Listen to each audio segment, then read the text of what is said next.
요한복음, 신약성경 요한복음 7장 37절에서 39절까지의 말씀입니다. 다시 요한복음으로 돌아왔습니다. 요한복음 7장 37절에서 39절까지의 말씀을 봉독합니다. 하나님의 말씀에 경청하십시오. 명절의 가장 중요한 날인 마지막 날에 예수께서 일어나서 큰 소리로 말씀하셨다. 목마른 사람은 다 나에게로 와서 마셔라. 나를 믿는 사람은 성경이 말한 바와 같이 그의 배에서 생수가 강물처럼 흘러나올 것이다. 이것은 예수를 믿는 사람이 받게 될 성령을 가리켜서 하신 말씀이다. 예수께서 아직 영광을 받지 않으셨으므로 성령이 아직 사람들에게 오지 않았다. 이것은 우리 주님의 말씀입니다. 하나님 감사합니다. 아멘. 좋으신 우리 주님의 은총과 평강이 교우 여러분과 함께하기를 빕니다. 우리 옆에 분들에게 평안의 인사를 나눕시다. 주님의 평화를 전합니다. 주님의 평안을 전합니다. 라고. 네, 평안하십시오. 제가 개인적으로 중국 땅을 처음 밟아본 때는 2001년이었습니다. 제가 대학교 4학년이 되던 때였는데요. 교회에서 의료 선교회를 처음 결성을 했는데 저보고 찬양 인도를 해주셨으면 좋겠다 해가지고 찬양 인도자로 그 팀에 합류하게 되었습니다. 제가 처음 밟은 공항은 나중에 13년 후에 저희 가족과 함께 밟게 될 현양 국제공항이었습니다. 그리고 그곳에서 곧바로 감숙성이라는 곳, 여러분 들어보셨습니까? 감숙성이라는 성으로 기차를 타고 이동을 했습니다. 감숙성에서 제일 큰 란조우라는 란조우역에 도착해서 곧바로 저희는 큰 버스에 옮겨 타고 똥샹족이라는 소수민족이 살고 있는 그런 곳으로 갔습니다. 똥샹족 이름부터 좀 약간 그렇죠. 이 똥샹족은요 감숙성의 린샤라는 지역에 몰려 사는데 아주 고산지대에 살면서 저렇게 척박한 민둥산에 밭을 경작하여서 옥수수나 감자 그리고 밀과 같은 그런 작물을 키우면서 살아가는 중국에서도 가장 작은 소수 민족이었습니다. 그 민족들의 치과 치료 그리고 외과 치료 같은 것들 저희가 해주기 위해서 간 여행이었죠. 지난 2022년 몇 년 전에 중국에서 문제가 된 영화 한 편이 상영이 됐습니다. 큰 문제는 아닌데 중국 정부가 엄청 민감하게 반응했죠.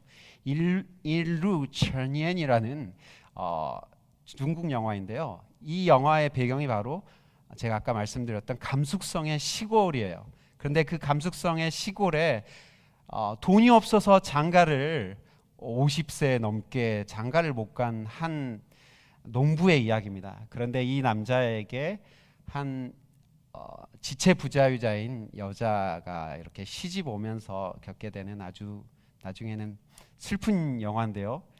이게 상영 금지가 됐습니다. 너무 중국의 농촌 현실을 너무 실제적으로 묘사해가지고 중국 정부가 이거는 국가 이미지에 손해가 된다라고 해서 상영 금지를 시켜버린 영화입니다. 근데 딱 이 배경에 이 영화의 배경이 딱 그 똥샹족이 살아가는 그곳과 너무 흡사해요. 그리고 실제로 저 남자 배우가 감숙성의 농촌에서 농사를 짓는 농부였다고 합니다. 영화를 저도 보지 않았고 그냥 짧은 클립만 봤는데 예전 생각이 많이 나더라고요. 감숙성이라는 성 자체가 연간 강수량이 300mm밖에 안 되는 매우 건조한 지역입니다. 그런데 고산 지역은 더 심하겠죠. 그 고산 지역에 비까지 적게 내리니까 그들이 살아가는 방법이 뭐냐면 비가 내릴 때 이 저수조를 땅을 파서 저수조를 만드는 거예요. 그 저수할 수 있는 그 우물에 빗물을 모아서 그 물로 1년을 버티는 겁니다. 선교사님께서 감숙성 마을로 이렇게 쭉 올라가는 버스 안에서 저희 팀에게 신신당부를 하시는 게 1시간에 적어도 한 번은 이 생수를 들이켜야 합니다. 여기는 여러분들이 생각하는 것보다 건조한 지역이기 때문입니다 라고 얘기를 해주더라고요. 건조한 고산 지역에서 물은 필수적인 수분의 공급처였습니다. 수분을 공급해줘야지 그곳에서 살 수 있었던 거죠. 그 높은 민둥산에서 사람들이 작물을 키우며 살아가는 것이 신기했고 그것을 가능하게 해준 빗물 저장고가 그 여행에서 저에게 가장 인상 깊게 남았었습니다. 그리고 2008년에 몇 년이 지나고 2008년에 제가 이스라엘 성지답사를 갔습니다. 성지답사 중에 광야를 걷는 프로그램들도 있는데요. 이때 물을 자주 들이키는 것이 필수 행동짐입니다. 사막 지역에서 목마름의 정도란 미네소타의 이 목마름과는 비교가 되지 않기 때문입니다. 차원이 다른 정도이죠. 거기서 똥샹종 마을에서 보았던 물 저장고를 볼 수 있었습니다. 건조한 팔레스틴 땅에서도 시스턴이라는 이 저수조가 반드시 필요합니다. 예루살렘 남쪽으로 유대 광야가 펼쳐져 있는데 그쪽 지역에 쿰란 동굴이나 엥게디 동굴 그런 동굴들이 있는 지역인데 이쪽에 가면 와디들이 종종 보입니다. 와디라는 게 간헐천이잖아요. 비 내릴 때만 쫙 흘렸다가 이렇게 말라버리는 천을 와디라고 하는데 이 와디에서 이렇게 폭우가 내릴 때 생수를 몰고 와서 평소에 말라있던 시내를 타고 흐르게 됩니다. 그런데 이 시스턴에 물이 채워지기 위해서는 그 와디로부터 송수관을 뚫어서 그러니까 뭔가 물 흐름을 만드는 거죠. 그 송수관을 통해서 이 시스턴 저장고에 물이 채워지게 만드는 방법으로 물을 활용했던 것입니다. 지금도 쿰란 동굴 주변에 이런 송수로와 저수조를 볼 수 있습니다. 예수님이 말씀하시는 생수는 광야 한가운데서 이렇게 흘러 들어오는 생수를 의미하는 것이었습니다. 흐르는 물인 것이죠. 본문에 예수님께서 초막절 명절의 가장 중요한 날인 마지막 날에 큰 소리를 내며 뭔가를 부르짖은 사건을 이야기해주고 있습니다. 말씀드렸듯이 초막절 행사는 유대인들의 3대 명절로 우리나라로 치면 추석 명절과 같은 명절이라고 그랬죠. 그러니까 모든 추수를 마치고 맞이하는 명절입니다. 이 초막절이 되면은 동네 바깥에 사람들이 텐트를 치고 일주일 동안 야영을 합니다. 그런데 마지막 날에 아주 클라이막스 행사가 벌어집니다. 그것은 어떤 행사냐면 물을 제단 위에 뿌리는 행사인데요. 제사장들이 성전에서 저 아래 예루살렘에 가시면 그 성전에서 저 아래쯤에 실로암 목가가 보입니다. 아주 아래에 있는데 그 아래에 있는 물에서 항아리로 물을 퍼서 이제 성전으로 이동하는 그런 퍼포먼스를 하는 겁니다. 그러면 사람들이 엄청나게 움집해 있겠죠. 그 물을 성전 안에 제단에 이제 뿌리는 행사가 이 초막절 마지막 날에 행해지는 것입니다. 그런데 이 행사가 벌어지는 한가운데서 예수님이 큰 소리로 뭔가 소리를 지르고 계시는 것이죠. 여러분, 이 퍼포먼스가 의미하는 것은 무엇이겠습니까? 자신의 조상들이 광야 생활할 때에 그 광야 생활에서 필수적이었던 것이 무엇입니까? 물이었죠. 그 물을 하나님께서 반석을 쳐서 만들기도 하고 다양한 방법으로 그들에게 물을 공급해 주셨어요. 그것을 재현해내는 퍼포먼스가 바로 이 물 행사인 겁니다. 물을 제단 위에 뿌리는 것이죠. 그 마지막 날에 예수님께서 물이 이동하는 그 과정 가운데 이 소리를 지르고 계시는 것입니다. 목마른 사람은 이것보다 더 큰 소리로 했겠죠. 이 성경에 진짜로 큰 소리로 외쳤다고 얘기하죠. 목마른 사람은 막 이렇게 에코가 됐을 수도 있고요. 다 내게로 와서 마셔라. 나를 믿는 사람은 성경이 말한 바와 같이 그의 배에서 생수가 강물처럼 흘러나올 것이다 라고 얘기하고 있습니다. 지금 이 행사와 연결되어서 예수님이 진짜 목마름은 내가 해결해 줄 수 있다 라는 그 말씀을 하신 거죠. 요한은 이 예수님의 외침을 후대 사람들이 오해할까 봐 친절하게 이것을 의미하는 바를 다음 구절에서 해설해 주고 있습니다. 이것은 예수를 믿은 사람이 받게 될 성령을 가리켜 하신 말씀이다 라고 이야기해주고 있죠. 이 말씀이 배경이 되는 구약 성경은 에스겔서 47장입니다. 여러분 평생 가야 에스겔서 여러분 1장에서 48장까지 읽어볼 수 있는 기회가 있을지 모르겠지만, 여러분들이 읽기 싫어하는 그 말씀, 이 에스겔서 말씀의 47장 끄트머리에 성전에서부터, 성전 문지방에서부터 강물이 흘러 넘쳐서 저 사해바다까지 흘러가는 그 장면을 이 에스겔 예언자가 묘사를 합니다. 여러분, 에스겔서의 배경이 어떻습니까? 에스겔서는요, 에스겔이 예루살렘 성전이 바벨론에 의해서 멸망이 당합니다. 성전이 무너지고 모든 사람들이 멘붕 상태에 빠지죠. 자기네들의 신앙의 그 거점이었고 중심이었던 성전이 무너져 버려자 사람들이 멘붕에 빠집니다. 도대체 우리는 무엇을 믿어야 하는 거고 어떻게 살아가야 하는지, 그 상태에서 바벨론 포로 가운데 에스겔이 예언을 선포했었죠. 그러면서 성전이 회복될 것이다, 그리고 하나님께서 그 일을 회복시키실 거라는 예언을 합니다. 그 내용이 바로 에스겔서 47장 말씀입니다. 성전에서 시작한 강은 유대 광야를 거쳐 사해바다로 흘러갈 것인데, 이 사해바다라는 말이 죽음의 바다잖아요. 말 그대로 이 죽음의 바다까지 소생시킬 것이라고 예언을 합니다. 그 강물이 죽음의 바다에 흘러가서 물고기를 살게 하고 그 강물 주변에 아름다운 유실수들이 자랄 것이다 라고 예언을 했습니다. 이것은 똑같은 말씀으로 요한계시록 22장에서 새로운 예루살렘, 하나님께서 만드실 새 하늘과 새 땅에서 다시 재현될 것이다 라고 하면서 그대로 반복되어지죠. 여기에 나오는 생명의 강물이 성령을 상징한다는 것이죠. 자, 다시 초막절의 배경인 출애굽으로 돌아가 볼까요? 이스라엘 백성들이 이집트를 탈출할 때 신분이 무엇이었습니까? 그들은 노예의 신분이었습니다. 몸은 이집트를 나왔지만 그들의 정신과 가치관은 여전히 노예였습니다. 그래서 하나님께서는 40년 동안의 광야 생활을 삥삥 돌리면서 그들을 자유인으로 연습시키신 거예요. 광야는 한마디로 자유인이 되기 위한 도상의 연습장이었던 것이죠. 자유인이 되기 위해서는 주체적으로 선택하고 선택한 것에 책임을 지는 훈련이 반드시 필요했습니다. 그런데 그 광야길에 문제는 물이 없다는 것이었죠. 광야길에 목이 마릅니다. 목이 마르면 사람이 조급해지고요, 인간성마저 황폐해지게 되어버립니다. 이스라엘 백성들이 광야에서 물이 떨어지자 인간성이고 뭐고 할 것 없이 모세와 하나님께 덤벼드는 것들 보십시오.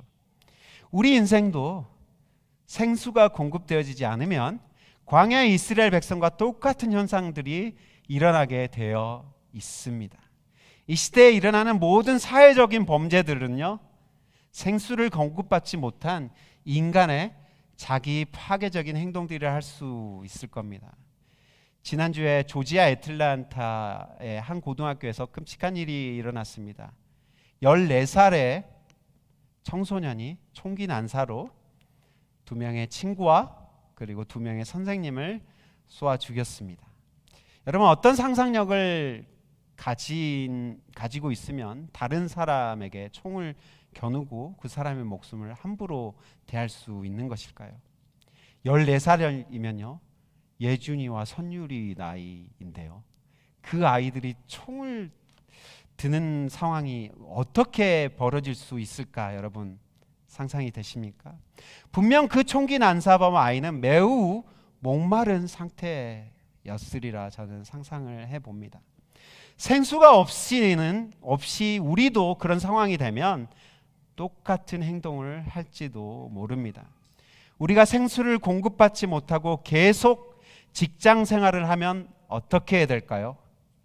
생수를 공급받지 못하고 주부 생활을 하는 것이 가능하겠습니까, 주부 여러분? 생수를 공급받지 못하고 아이들을 양육할 수 있을까요? 아이들을 키우고 가르치는 것은 엄청난 인간성의 마모를 가져옵니다. 가르치는 선생님들, 부모님들 어떠세요? 아이들을 키우는 것 자체가 여러분 힘듭니다. 그런 우스갯소리가 있더라고요.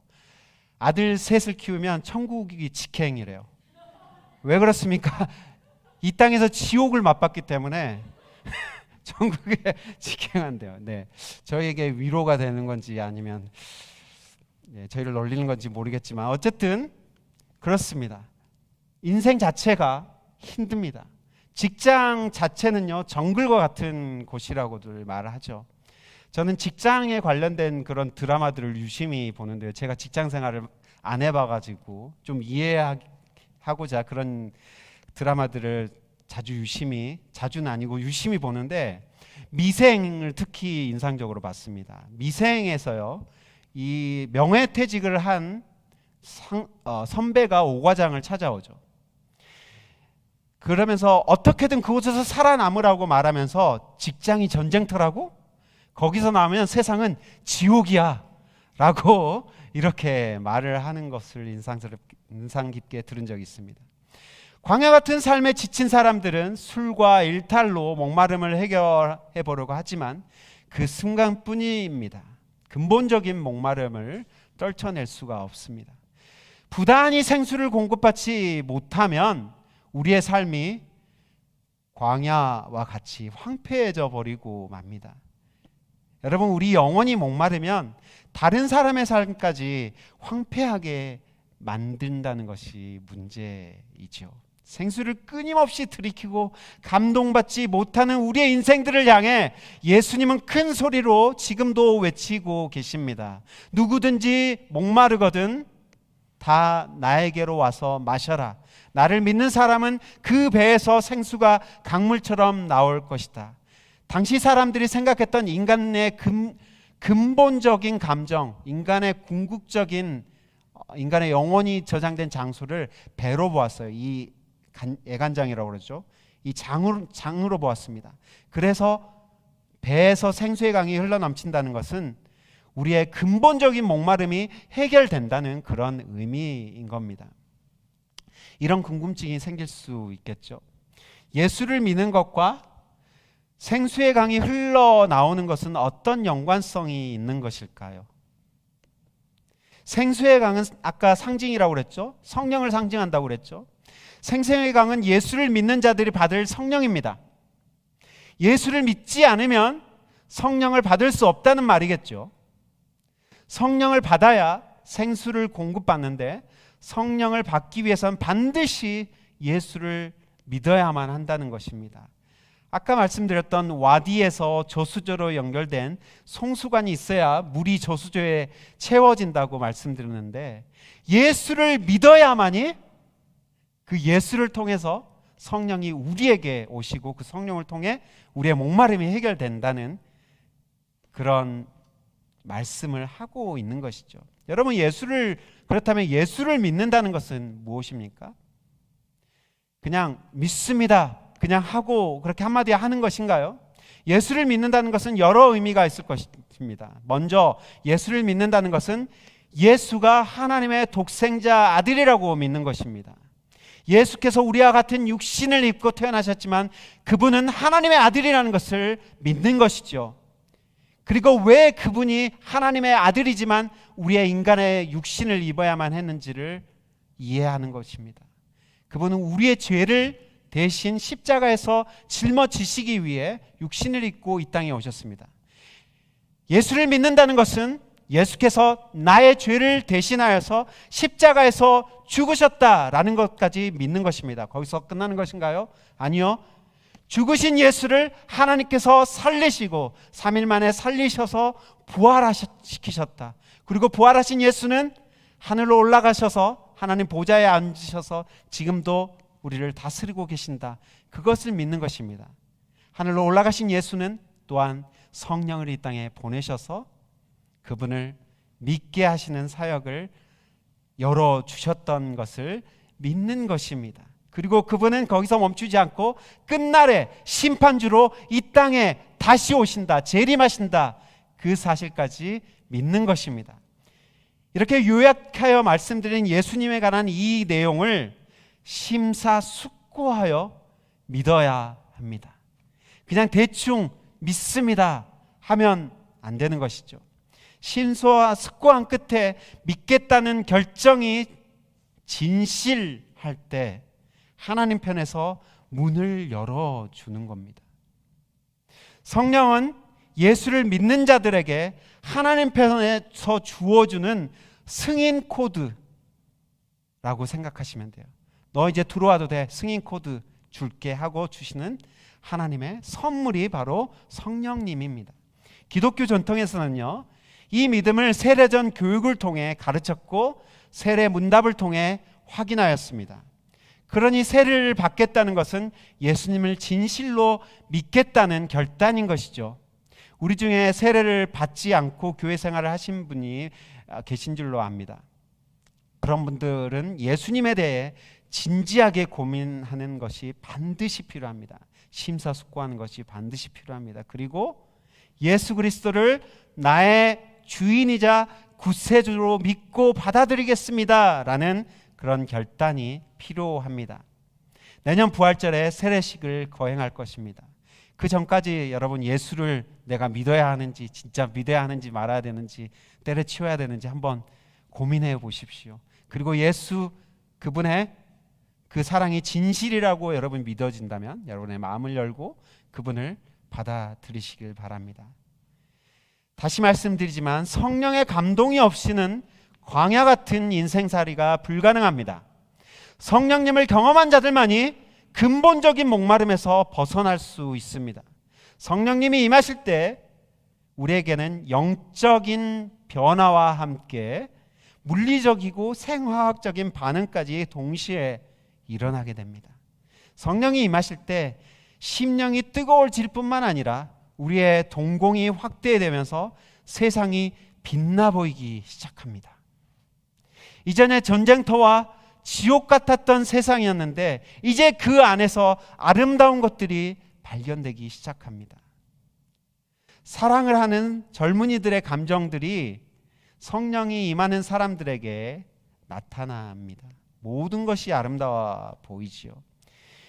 예수를 믿는 자들에게 주시는 선물인 성령님은 우리를 하나님과 단단히 묶어주는 결속력을 갖게 합니다. 아, 내 죄가 용서를 받았구나, 이제 내가 하나님의 자녀구나 라는 그 하나님과 단단히 묶여진 그 결속력을 우리 마음 가운데 확신으로 주시는 분이 성령님이십니다. 내가 이 땅에 살아가지만 나의 소유권이 이 땅에서 하늘의 나라로 옮겨졌구나, 이것을 깨닫게 해주시는 분이 바로 성령님이십니다. 이 결속감은 너무나 강력해서 이 세상에 어떤 것으로도 끊을 수가 없습니다. 여러분, 성령은 선물인데 구하는 자에게 주시는 선물입니다. 밤이고 낮이고 간절히 달라고 하는 자에게 하나님은 성령을 선물로 주십니다. 우리 속담에 목마른 사람이 우물을 판다라는 그런 속담이 있죠. 목마르니까 파는 겁니다. 목마른다고 가만히 있으면 안 되는 것이죠. 목마르면 우물을 찾아 나서야 하고 우물을 직접 파는 수고를 해야 하는 것입니다. 목마른 사람은 하나님을 더 알기 위해 성경을 읽기 시작합니다. 성경 안에는 우리의 목마름을 해결해 줄 수 있는 수많은 구절들로 가득 차 있기 때문입니다.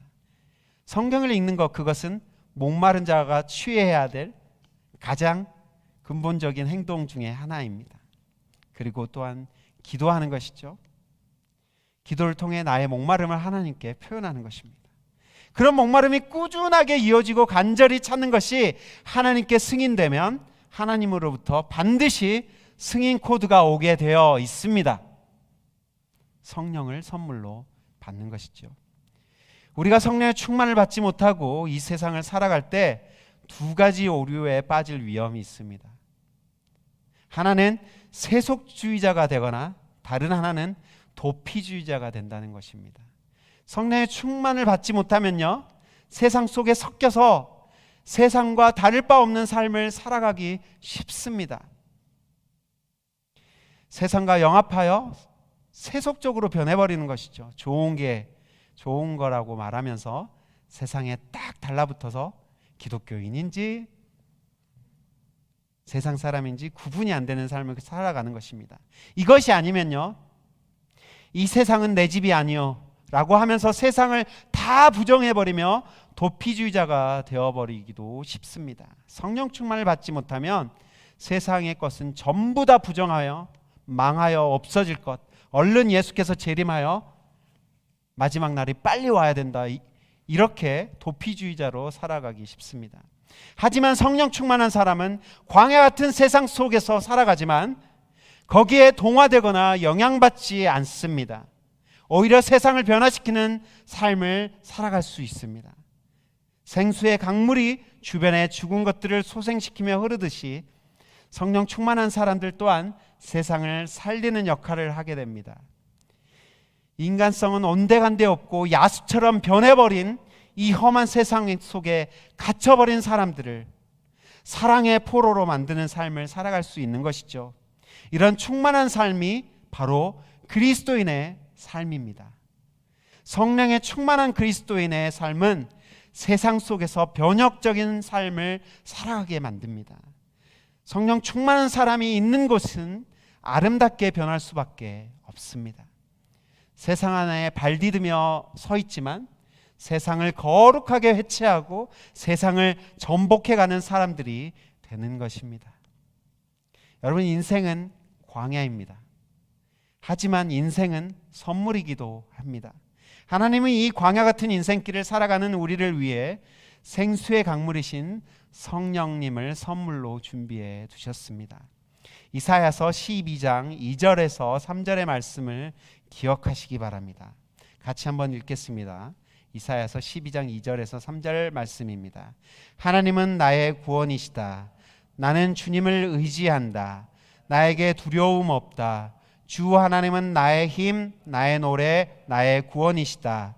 너희가 구원의 우물에서 기쁨으로 물을 기를 것이다.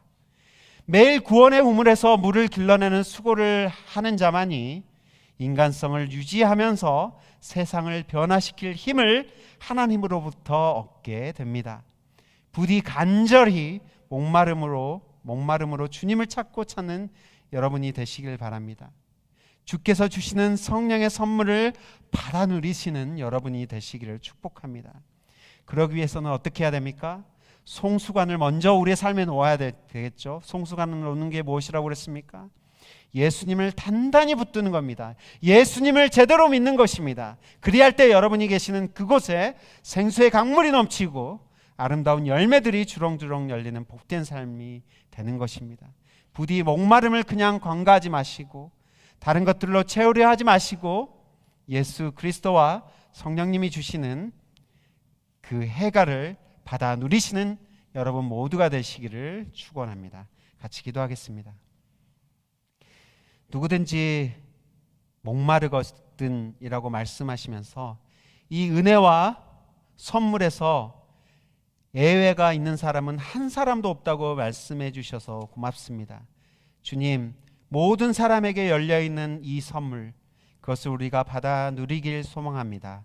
광야 같은 이 인생길에 주님, 담비와 같은 정말 생수와 같은 그 성령님과 함께 풍성하고 아름다운 삶을 살아가는 우리 성도들이 될 수 있도록 주여 복 내려 주시옵소서. 예수 그리스도의 이름으로 기도합니다. 아멘.